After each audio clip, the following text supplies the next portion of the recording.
Hey folks, today I want to do a discussion kind of on the differences that you'll find between Apple's iOS 5 and Ice Cream Sandwich, that'd be Google Android 4.0.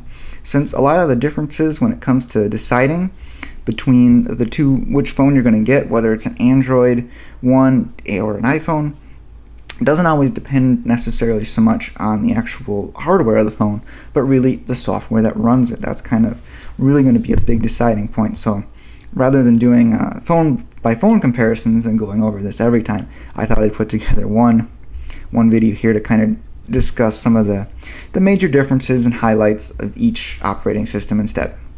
So let's jump right into it, and we'll kind of go over, again, kind of like the high points. It's not going to be a comprehensive, super detailed analysis of every nitty-gritty little feature that you'll find in the code, okay? So here we go. Let's get started. The first thing here is going to be that both operating systems now are designed to work with phones and tablets. Now, iOS has been designed that way from the beginning. All the previous versions, once the iPad came out, worked on tablets just as well as phones, whereas Google had initially thought they were going to kind of split and branch their operating systems, whereas 2.3 was the most recent phone operating system, but Android 3.0 Honeycomb was its tablet operating system. They've decided to unify them back together with Android 4.0 Ice Cream Sandwich. So now both operating systems are for tablets and phones. Alright, so let's talk about cloud services.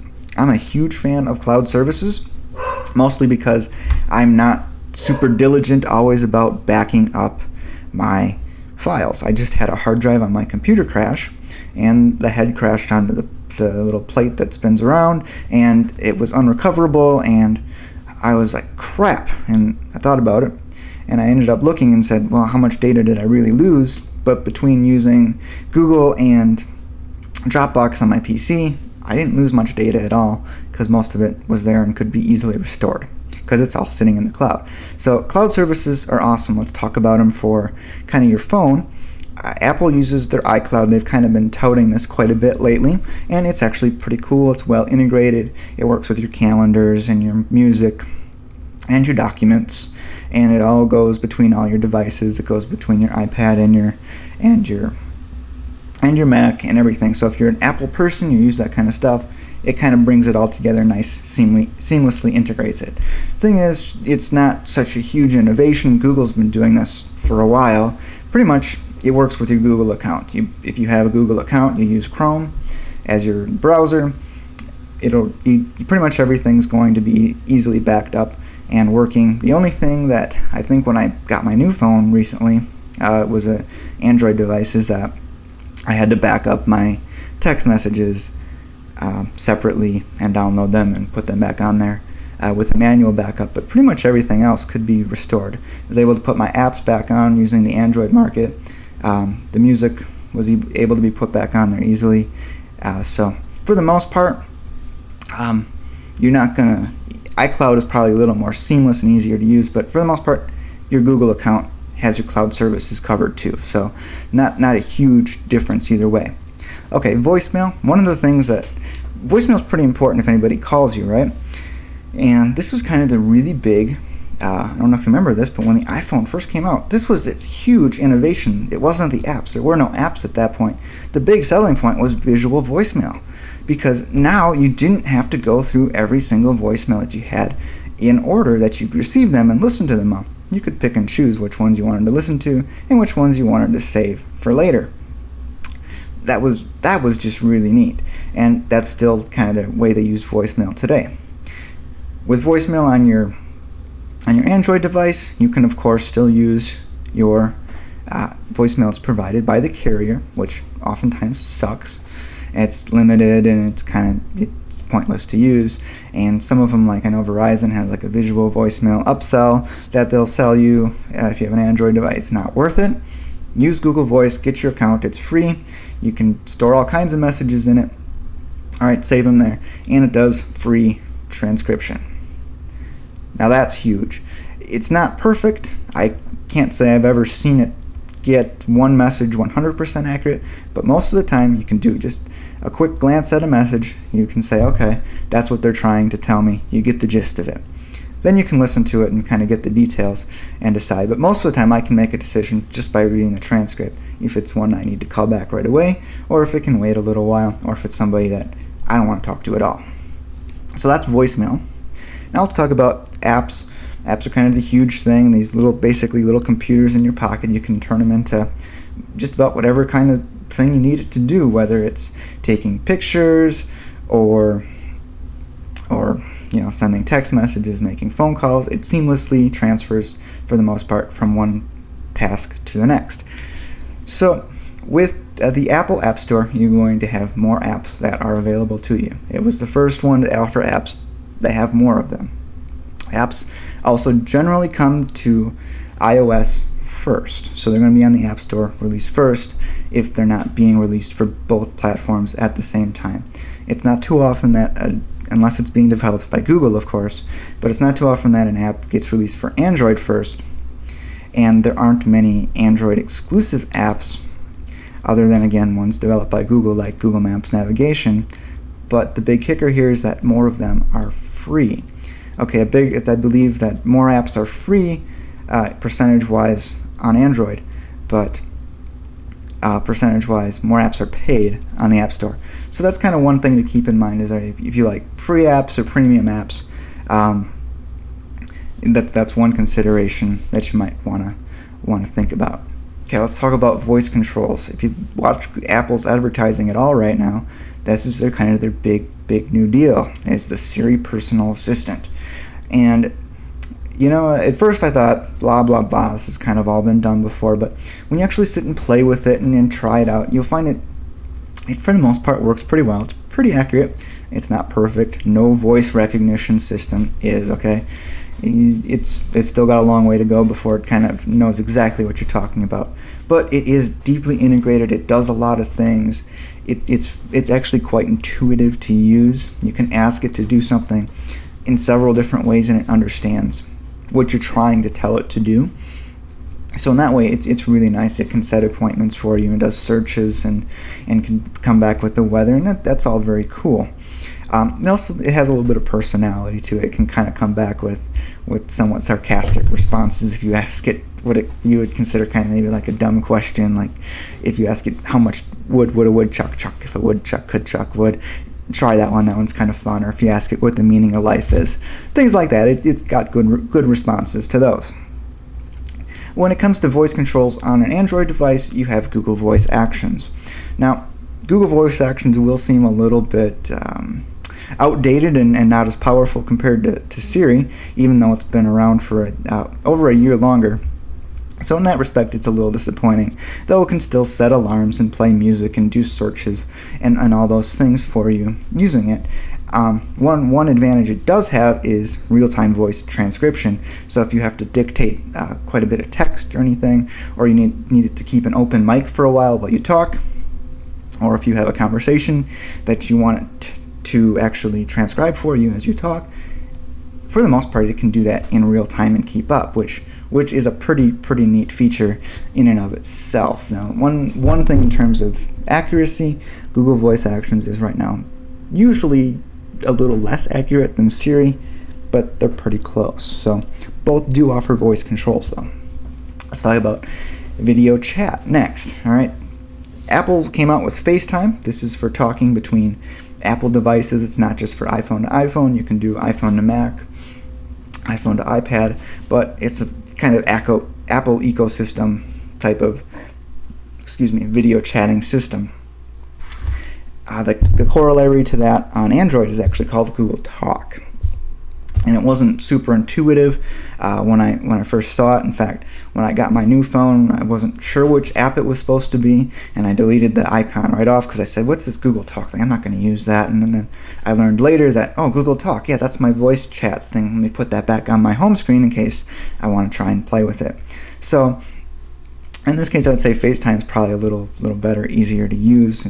It's more intuitive. That's kind of one theme you're going to find with iPhone or Apple stuff, is that it's a little more intuitive to use. It doesn't require a lot of expertise.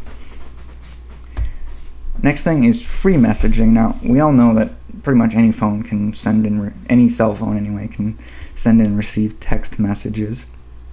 In terms of free messaging, you do have fewer options. Now, one thing that Apple just introduced with the iPhone 4S is iMessage, which is an iPhone to iPhone messaging system, very similar to actually BlackBerry Messenger, which is for BlackBerry users, of course. With Google, you have Google Plus Messenger, which is new for Ice Cream Sandwich. It's pretty similar to what BlackBerry and iMessage do. It's for Google Plus users, not necessarily just Android, but you also need a Google Plus account, so it adds another kind of layer on there for you, kind of makes it a little messier and less available to people you might know. But the really, really big thing is Google Voice.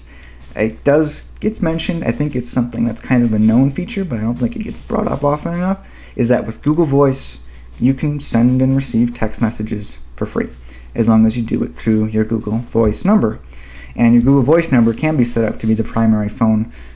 You can kind of set your phone up to use it as your primary number on an Android device. So that's kind of a big deal, especially if you don't like paying the price that your carrier is charging for text messaging, or if you have a tendency to go over, if you need to switch over to that for a while, you can do so. So I think it's kind of the big thing, is because Google Voice sends regular text messages to any phone. Doesn't matter if it's a feature phone or if it's an iPhone or a BlackBerry or a Windows phone or an Android phone. It works with all of them. Heck, you can send a text message to somebody's email account if you want. So I think that for free messaging, probably Google Voice is still your best bet. Well, the others kind of maybe have their place and kind of cool, but right now I would still stick with Google Voice as being the best. And keep in mind, Google Voice does work on the iPhone. Okay, mobile payments. This is something that's kind of built in with near-field communications. It requires an NFC chip to be installed with the phone. And in terms of software support, iOS 5 does not yet support it. They don't need to yet. I assume at some point they will, but none of their iPhones have an NFC chip built into them yet, so there's no support for that. Whereas Ice Cream Sandwich, I'm going to say limited support. It's built in, it's ready to go and ready to be used, but there's still there's still very few places where you can use an NFC chip through Google Wallet to kind of pay for something with your phone, which is kind of a really cool idea, but in practice, it's very much still in its infancy. There's still some kind of fighting going on between Verizon. They kind of want their mobile payment system, and Google said, well, we want to use our mobile payment system. Everybody's trying to get in on the mobile payment bandwagon, and so it's not easy to use and simple yet, which is probably why Apple is holding off, just to kind of see what they're going to need to do to do it simply and easily, as you know Apple likes to do with whatever they develop. So that's mobile payments. In terms of customization, I kind of get a kick out of people when they say that, well, like one of the new Apple iPhone commercials is, well, I think it's actually a commercial for Samsung Galaxy S2. I think that's what it's for. Somebody says, well, I couldn't get one of those Android phones. I'm too creative. And to me, I think, it's really you're limiting your hardware choices and what you can do when you get an iPhone. Now, what the iPhone generally lacks for in customization, it's easy, it's seamlessly integrated, it's intuitive.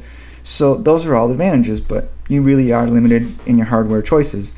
You get one screen size, 3.5 inches, and it's all going to look about the same. It's going to look like other iPhones till the next version comes out. You can't get a dedicated keyboard like you could if you really don't like a touchscreen keyboard and you want one of those. You'd have to go with Android. So that's kind of the big thing with as far as Android goes. Now, Ice Cream Sandwich, at the moment I'm recording this, is only available on the Samsung Galaxy Nexus. That's it. There are other ones that are going to get the update soon, and more phones will be released with that particular operating system again in the near future. So you will have a lot more hardware choices to choose from. So you can pick a big screen, a little screen. You can get different colors. If you want a keyboard, whatever. Pretty much, you can get whatever you want in terms of that. And the other thing in terms of customization is software. All right, there's core functionality that Apple will not let you touch with developing apps. So you can't change a keyboard, you can't change a text messaging app. And there's a few things in there that Apple just they don't want you touching. They don't want you changing the user experience. They've decided that this is the user experience we want. This is the user experience everybody's going to have. It's going to be the same, period. Google's a little more open with it. You can change the keyboard. Me personally, I happen to love the swipe keyboard on my phone. You can't get one of those on the iPhone. Some people hate the swipe keyboard. No worries. You can take the stock keyboard. You can use that. Works fine. You can get Flex T9, which is kind of another cool one. And there's several different types of keyboards to use. You can change them as you like. You can change the text messaging. You can change virtually whatever you want. Okay? So you get more customization. You can do more with your ice cream sandwich and Android phones in terms of tinkering and messing with things and doing those things of that nature.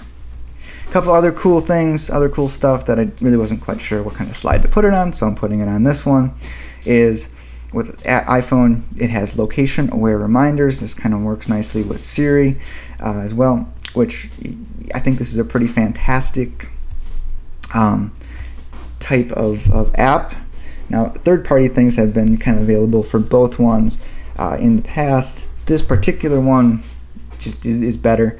The Apple Reminders app here is, you can be driving past the dry cleaners, and if it's on your appointment list to do that, or your to-do list, it'll remind you if you're supposed to stop at the grocery store and you drive past the grocery store, it will remind you to stop because you're right there in the area. So really, really cool. It's location aware. That's kind of the really, really big selling point there. And the other big thing, of course, for Apple is iTunes. It just works with iTunes. We may use our phones for a lot of things, but most of us do use our phones for playing music. It's just, it's a multimedia system. It plays videos and podcasts, and it's all there, and it all gets automatically uploaded, and it's just very, very simple. Android, you can of course put music and podcasts and videos and all that stuff on there. It's just more ad hoc, and you kind of gotta cobble things together and make it work seamlessly and easily. Is a gigantic pain in the ass, but you can do it. It's just not as easy to do, which is an advantage there for the iPhone. But with Ice Cream Sandwich, you get a couple other pretty cool advantages, some new things that it's one of the new things for Ice Cream Sandwich: facial recognition. You can look at your phone and it'll unlock it, and that's the way it's going to unlock the phone. Pretty cool. It's not perfect. It doesn't work all the time if it's dark outside. It might not register enough, might not get enough light to see your face. So it's not perfect, but it's a kind of a cool feature. There's Google Navigation, which is a fantastic free app, considering you could buy a GPS device or a GPS app, and they're not super cheap on either phone. But Google Navigation it's always up to date for the most part, and it's all I use now. It's not perfect, but it's pretty good. And one is kind of a double-edged sword is that you can get Flash, Adobe Flash, so you can visit more websites and actually use and experience them. I haven't found a lot of websites that don't work properly, but there are some that you want to go to and you say, well, doggone it, now I have to go on my computer if you're using an iPhone. Whereas if you have an Android phone, and most of them support Flash now, you can just go on your phone and use it and watch it just like you would in the past. So if you're thinking about switching, here's kind of, I have one word kind of to describe how some people are likely to feel. And if you're going to go from Android to an iOS to an iPhone, you might feel constrained. The first time I ever used an iPhone, that was after having been an Android user for a while. I felt like I could figure out how to do whatever I wanted pretty quickly. but I couldn't do everything I wanted to. It just wasn't allowed. I felt constrained and limited in what I was actually able to do. There just wasn't, the options just weren't there for me. So that's how I and a lot of other people kind of echoed the same sentiment. Is once you get used to Android, you just don't. iOS just feels smaller in some way. And as far as Android goes, if you're an iPhone user now, you're likely to feel confused.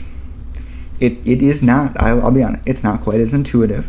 It's not rocket science, all right? You don't need an engineering degree to figure it out. It's not super difficult, but figuring out how to do certain things can be a little bit confusing, and getting certain widgets to work and finding them isn't always super easy, especially when you consider that each manufacturer can kind of put a little bit of an overlay operating system, put their own little spin on the stock Android experience. So between different manufacturers of phones, you get a little bit different experience each time. So it's not quite so seamless, and there's definitely more of a learning curve between the operating systems. So that's kind of how I would go with it. Ultimately, though, both of them are going to be excellent operating systems.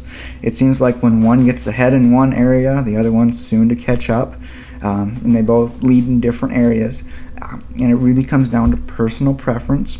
If most of your friends use one or the other, you're probably going to find yourself having a better experience if you get the one that most of the people you know are using. If it's half and half, play around with both of them, try them out, and ultimately it really comes down to what you like better, what's more important to you. So I kind of gone over some of those points, and there you have it. So I hope you guys enjoyed today's video as much as I enjoyed making it for you. It's been a lot of fun.